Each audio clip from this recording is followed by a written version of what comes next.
Defining our limits is not about limiting our potential. In fact, it's about enhancing it. We're going to discuss some keys to success this week.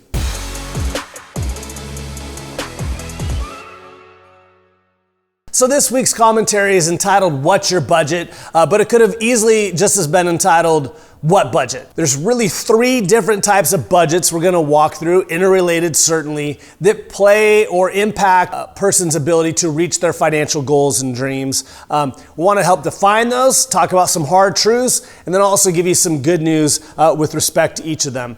The first one is your financial budget. This is probably the first one that came to mind for you as well, your lifestyle. And this is really defined by helping you understand what is most important to you that you want to achieve. The hard truth is, we all have our limitations. We know this. No matter how much we make or don't make, there are things that are just outside of our reach. The good news is we can find a lot of satisfaction, peace of mind, again, by defining those limits, because really what people are after, outside of some maybe specific long-term dreams, is just financial peace of mind. You look at a lot of studies, they'll tell you 75 grand, maybe we'll inflate that with today's inflation, maybe a little bit more, is really a point where a law of diminishing return sets in pretty quickly. And I can say firsthand, I've talked to all sorts of people who said, whether I made 50, 100, $1 million, yeah, certainly I did this or that, but it doesn't feel like I thought it would feel like, which relates back to that goldfish analogy I've used. Really what they're looking for is distance from that bowl, not understanding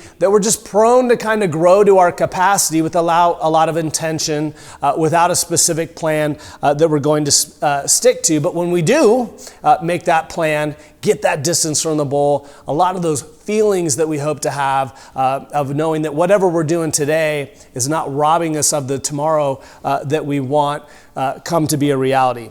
The second hard truth related to this certainly is that change can be hard. The good news is it's very possible, again, with intention and partnership. I look back to a great book I read just as relates to discipline and choices, and they've studied it. And what they found is the key is making it a habit, a lifestyle of its own.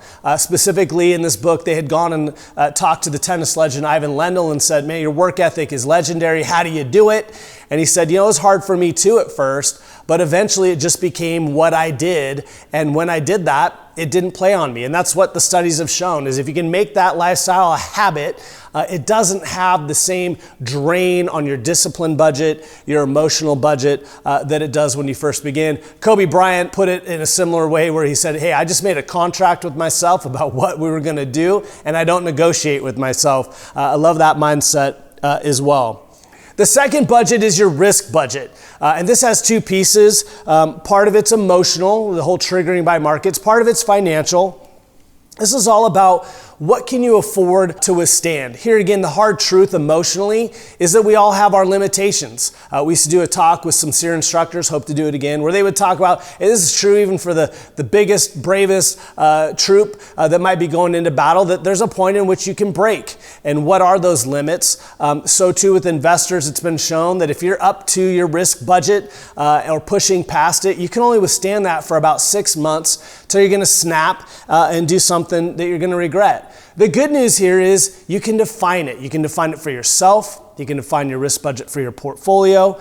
You can expand these things with better understanding. The SEER guys would say training. And then you can moderate it. You can moderate that volatility without moderating to a great extent the returns that, again, you would likely see over a full market cycle. The second piece of risk budget is this financial piece. And here the hard truth is, even if you can withstand it emotionally, you may not be able to withstand it financially due to an unexpected life event, an unexpected cost.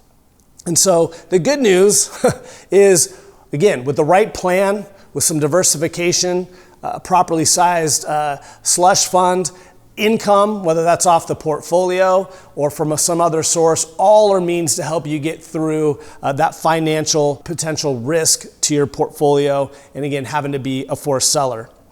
The third and final budget, which is separate and yet certainly ties back in a number of ways to the first two, is really the more personal, emotional side of life. And this is, again, really about how much can you bear. When we think about it as relates to kind of the first piece, this comes up into what I call the problem of the goods.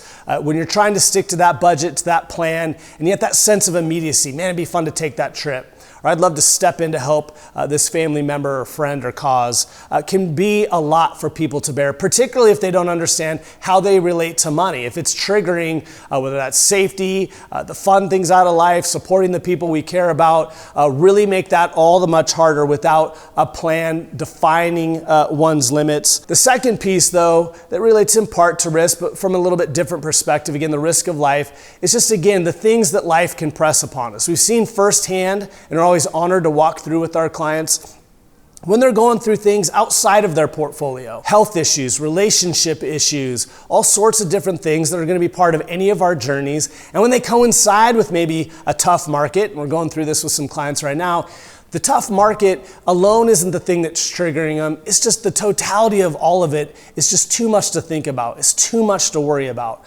This is where the good news is the right partner can come in, and we're so honored to play this role for many of our clients, whether it's just to talk or whether it's to take over some logistical issues, certainly around a plan or a portfolio, and ease that burden. And so again, they don't hit that snapping point that we've been talking about all along. What are the results of this? Well, there's again statistics, studies that we've shared in the past. When you've got that right plan, when you're addressing that lifestyle budget, what's most important type question, you can improve your result and the way you feel about it.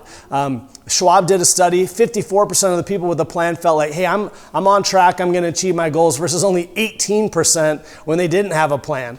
Similarly, a partner brings real value. Vanguard and Russell are the ones that have done a lot of great work on this, and they've shown that over a 25-year cycle working with an advisor, you could double the amount that you're able to retire with. Whatever the case may be, it really comes down to intention, partnership, understanding what are the challenges is where it begins. So yes, budgets, but there's all sorts of budgets. What are those things that are going to come at us? Let's address them in advance. It's what we love to do for you, define that purpose, define that plan, build that portfolio to help you on the road to financial success. Thanks so much.